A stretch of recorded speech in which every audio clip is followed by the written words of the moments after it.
An investigation team meets near a military facility in Russia's far north. Moscow says they're investigating the explosion of a rocket engine at Nunyoska. The site is used for testing missiles for the Russian Navy. Russia's state nuclear company said staff members died in the blast, while US analysts suggest it was likely a new nuclear-powered cruise missile that President Putin said Russia was producing in March last year. The United States formally withdrew from the 30-year-old Intermediate-Range Nuclear Forces Treaty with Russia last Friday. Russia's defence ministry said no dangerous substances were released in the explosion, although local authorities closed waters north of the site to shipping for a month. Greenpeace cited government data showing a radiation spike 20 times above normal in a city 30 kilometres from the test site.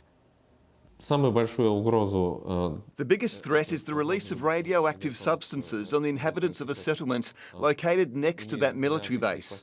Nevertheless, for the inhabitants of Severodvinsk, a city, there could also be a danger depending on what kind of substances were released and whether they reached the town.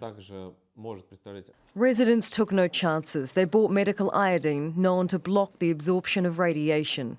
The events have shaken up the whole town. People started to panic. Within a matter of an hour, all the iodine and iodine-containing drugs were sold out.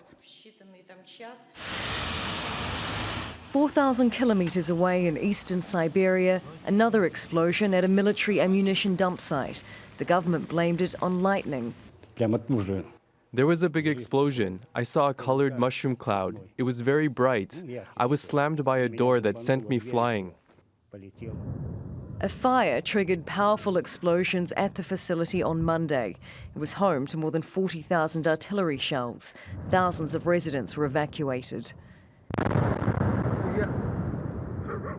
Russians in both regions are now demanding transparency from authorities and the potential risks posed by the blasts.